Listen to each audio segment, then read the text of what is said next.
Oke, sebelum ke Ustadz Taufikur Rahman sedikit Ya. nih, Ti. Ini bicara pengalaman tarawih soalnya nih, Ti. Saya ingin ke Mekah lagi nih. Pak Ismail Nahdi, tarawih di Mekah itu kabarnya kan memang satu malam itu 1 juz begitu ya. Nah itu gimana rasanya gitu? Ya,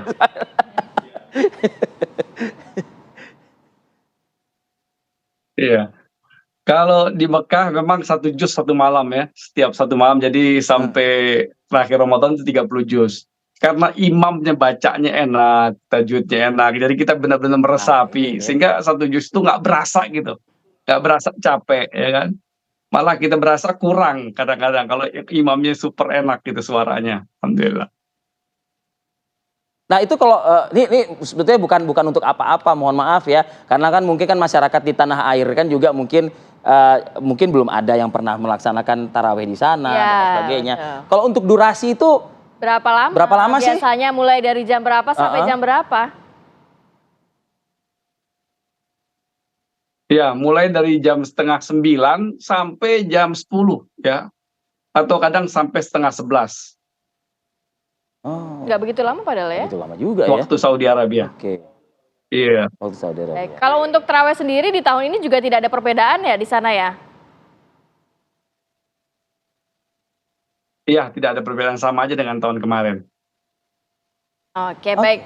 Saya mau kembali lagi ke Pak Ustadz. Pak Ustadz berbicara mengenai taraweh. Ini kan juga kalau Udah pernah melaksanakan. ngerasain, Ti? Gue mau nanya nih, Ti, udah pernah ngerasain belum?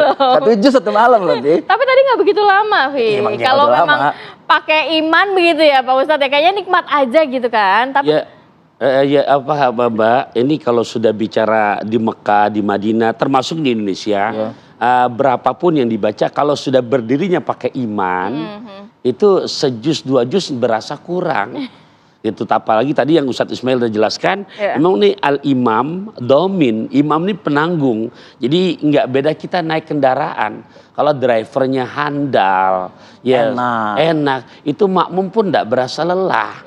Gitu. Jadi memang imam nih betul-betul yang harus redaksi atau kriteria imam bukan yang tua, tapi memang makanya sejak dari dulu Nabi menyebut a'lamuhum, yang lebih alim. Alim tuh yang lebih menguasai bacaan Qur'annya, ya apalagi memang suaranya juga memang Allah kasih kelebihan, suaranya asik gitu dengan tajwidnya. Itu tambah lagi kita berdiri pakai iman yang tadi seperti Ustaz sampaikan, rasanya kurang. Rasanya kurang. Di Indonesia juga bisa begitu kok. Cuman memang kapasitas pengikut yang begitu rada kurang. Nah, ini sekali lagi nih Ustadz nih, ini bukan suuzon lagi nih, ya kan? Tapi emang susah loh ya ngetes kesabaran di bulan Ramadan gitu. Baru kita angkat Allahu Akbar, dia Bismillahirrahmanirrahim. Wah, ini panjang nih, udah panjang nih. Nah itu ngetes kesabaran ini susah gitu. Gimana nih? Ada kiat-kiatnya nggak Ustadz? Jadi patut diingat ya, tarawih sendiri artinya sholat santai, istirahat. Jadi tidak terburu-buru gitu kan. Nah dan yang namanya tadi disinggung sabar, oh iya dong, karena yang namanya sabar itu kalau kita pinjam bahasa Nabi kebagi menjadi 3. Ada as-sabru alal musibah, sabar di saat Allah berikan musibah. Berarti yang nyata seperti saudara-saudara kita yang di Palestina.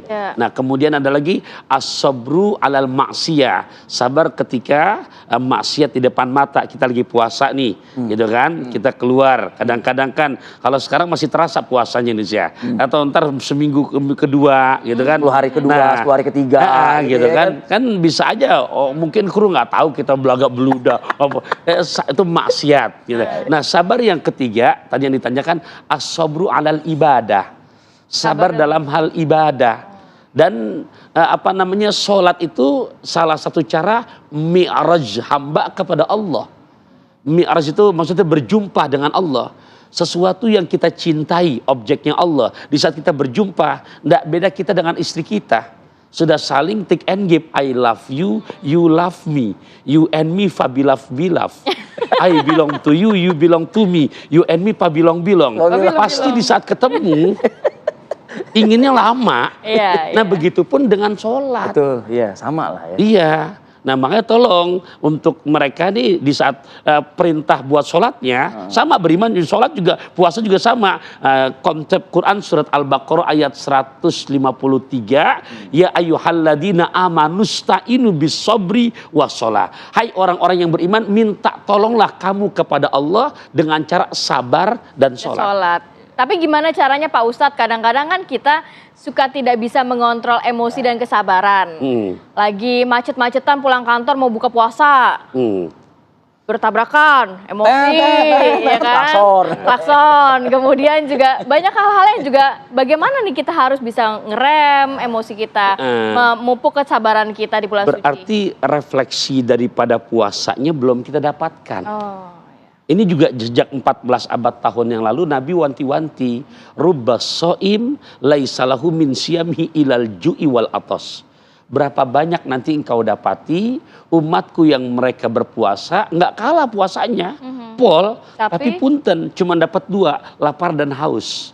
Jadi janji Quran tujuan puasa untuk menggapai, menggiring menjadi la'allakum tattaqun itu kosong. Tatakun gimana sih? Ya saya pinjam bahasa Imam Husairi yang di hatinya tak makin handap asor, tawadu.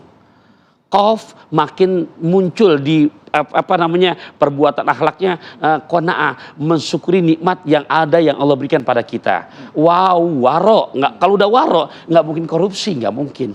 Gitu. Karena jangankan yang haram, yang syubhat pun dia tinggalkan. Tuh, itu mestinya begitu. Jadi menyadari, oh berarti ini puasanya nggak bener nih, masih emosi. Betul, nggak beda sholat. Sholat kan tujuannya Al-Ankabut ayat 45, inna sholat tatanha anil fahsai wal munkar. Sungguh sholat yang benar bisa membawa yang sholat mencegah perbuatan keji dan munkar. Tapi kok saat dia sholat, punten, itu baru sekedar tukang sholat. Bukan orang yang mendirikan sholat. Nah, ini mungkin terakhir nih Ustadz sebagai penutup, apa mungkin pesan ya kepada umat di luar sana begitu agar bulan Ramadan ini kita menjadi benar-benar manusia atau umat yang bertakwa lah. Ya, jadi ikhwah fillah yang sedang menyaksikan ini ya modalnya buat kita 4I.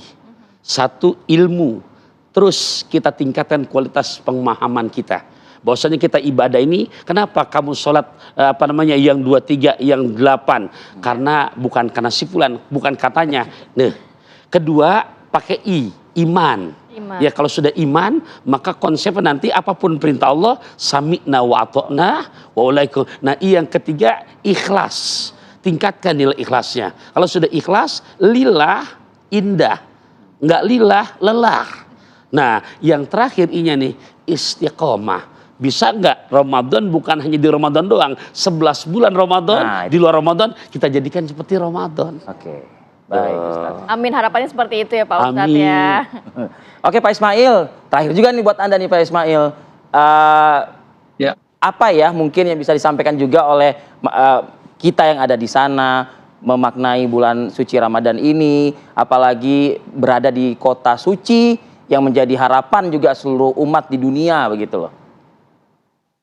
Iya, jadi menjadi harapan kita sebagai umat Islam ya di seluruh dunia tentunya adalah menjadikan momen Ramadan ini sebagai satu tempat kita untuk bertolak, menghidupkan kembali solidaritas sesama Muslim ya, terutama kepada saudara-saudara kita yang ada di Palestina. Sebagaimana juga di Arab Saudi ya, kerajaan juga menyerukan untuk menghentikan peperangan dan memberikan bantuan juga kepada umat Islam di Palestina. Jadi kita tingkatkan Ramadan ini, kita tingkatkan solidaritas kita sama Muslim ya, terutama kepada saudara-saudara kita di Palestina seperti itu. Baik, terima kasih banyak Pak Ismail.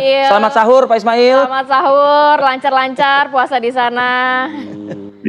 Terima kasih juga Pak Ustadz. Sama-sama. Terima kasih banyak. Hadir pada pagi hari ini, sehat selalu. Assalamualaikum. Amin. Waalaikumsalam.